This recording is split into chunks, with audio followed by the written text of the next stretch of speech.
ನಮಸ್ತೆ. ನಾನು ಸವಿವಾಣಿ ಚಾನಲಿಂದ ವಾಣಿ. ಸವಿವಾಣಿ ಚಾನಲ್ಗೆ ಎಲ್ರಿಗೂ ಸ್ವಾಗತ. ನಾನಿವತ್ತು ಆರೋಗ್ಯಕ್ಕೆ ಅತ್ಯಂತ ಉತ್ತಮವಾದ ಹುರುಳಿಕಾಳು ಉಸಲಿ ಹಾಗೂ ಹುರುಳಿಕಾಳು ಸೂಪ್ ಮಾಡಿದ್ದೀನಿ. ಹುರುಳಿಕಾಳಲ್ಲಿ ಉತ್ತಮವಾದ ಪ್ರೋಟೀನ್ ಅಂಶ ಇರುತ್ತೆ ಹಾಗೂ ನಾರಿನಂಶ ಇರುತ್ತೆ. ಚಳಿಗಾಲದಲ್ಲಿ ಒಂದು ಅತ್ಯುತ್ತಮವಾದ ಆಹಾರ ಅಂತಾನೆ ಹೇಳ್ಬೋದು. ಹುರುಳಿಕಾಳು ಸೂಪು ಅಷ್ಟೇನೆ ಚಳಿಗಾಲದಲ್ಲಿ ಶೀತ ಎಲ್ಲ ಇದ್ರೆ ದೂರ ಮಾಡುತ್ತೆ. ನಾನು ತುಂಬಾ ಸುಲಭವಾದ ರೀತಿಯಲ್ಲಿ ಇವತ್ತು ಹುರುಳಿಕಾಳು ಉಸಲಿ ಹಾಗೂ ಹುರುಳಿಕಾಳು ಸೂಪ್ನ ತೋರಿಸ್ತಾ ಇದ್ದೀನಿ. ನಾನು ಒಂದು ಬಟ್ಲು ಹುರುಳಿಕಾಳನ್ನ ತಗೊಂಡಿದ್ದೀನಿ. ಹುರುಳಿಕಾಳನ್ನ ನೆನೆಸಿಲ್ಲ, ಹಾಗೇನೆ ಒಣ ಹುರುಳಿಕಾಳನ್ನ ಉಪಯೋಗಿಸ್ತಾ ಇದ್ದೀನಿ.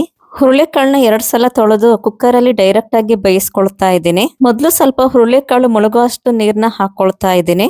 ಕುಕ್ಕರ್ ಮುಚ್ಚಳನ ಕ್ಲೋಸ್ ಮಾಡಿ ವೆಯ್ಟ್ ಹಾಕಿ ಕುಕ್ಕರ್ 3 ವಿಜಲ್ ಬರೋ ಹಾಗೆ ಬೇಯಿಸ್ಕೊಳ್ತಾ ಇದ್ದೀನಿ.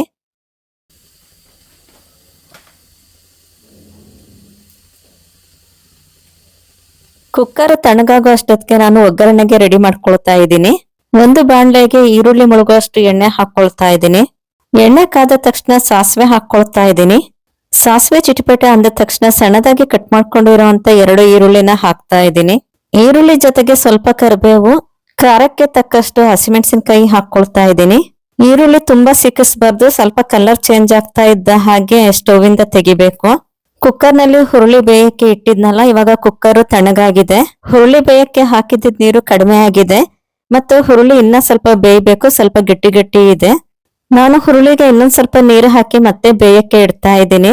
ಈಗ ರುಚಿಗೆ ತಕ್ಕಷ್ಟು ಉಪ್ಪು ಹಾಕಿ ಆಮೇಲೆ ಬೇಯಕ್ಕೆ ಇಡ್ತಾ ಇದ್ದೀನಿ. ಹುರುಳಿ ಸ್ವಲ್ಪ ಮೆತ್ತಗಿದೆ ಅಂತ ಅನ್ಸಿದ್ರೆ 1 ವಿಜಲ್ ಸಾಕು, ಇಲ್ಲ ಸ್ವಲ್ಪ ಗಟ್ಟಿ ಇದೆ ಅನ್ಸಿದ್ರೆ 2-3 ವಿಜಲ್ ಕೂಗಿಸ್ಬೇಕು. ನಾನು ಹುರುಳಿನ ಸ್ವಲ್ಪ ಮೆತ್ತಗೆನೆ ಬೇಯಿಸ್ಕೊಳ್ತೀನಿ, ಅದಕ್ಕೆ 3 ವಿಜಲ್ ಕೂಗಿಸ್ತಾ ಇದ್ದೀನಿ.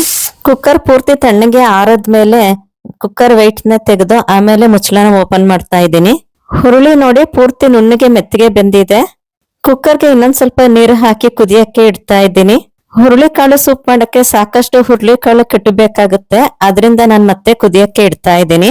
ಒಂದ್ 5 ನಿಮಿಷ ಚೆನ್ನಾಗಿ ಕುದ್ದ ಮೇಲೆ ಹುರುಳಿಕಾಳು ನೀರ್ನ ಬೇರೆ ಪಾತ್ರೆಗೆ ಬಗ್ಗಿಸ್ಕೊಳ್ತಾ ಇದ್ದೀನಿ.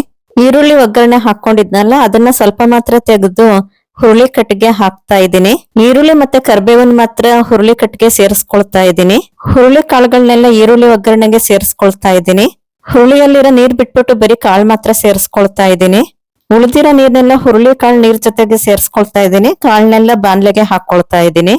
ಹುರುಳಿಕಾಳು ಉತ್ತಮ ಫೈಬರ್ ಅಂಶ ಇರೋದ್ರಿಂದ ಡಯಾಬಿಟಿಸ್ಗೆ ಹಾಗೂ ಕಿಡ್ನಿ ಸ್ಟೋನ್ಸ್ಗೆಲ್ಲ ಒಳ್ಳೇದು ಅಂತ ಹೇಳ್ತಾರೆ. ಚಳಿಗಾಲದಲ್ಲಂತೂ ಶೀತ ಮತ್ತು ಕೆಮ್ಮು ನೆಗಡಿಗೆಲ್ಲ ಒಳ್ಳೇದು ಅಂತ ಹೇಳ್ತಾರೆ. 2 ಸ್ಪೂನ್ ಅಷ್ಟು ತೆಂಗಿನಕಾಯಿ ತುರಿನ ಸೇರಿಸ್ತಾ ಇದ್ದೀನಿ.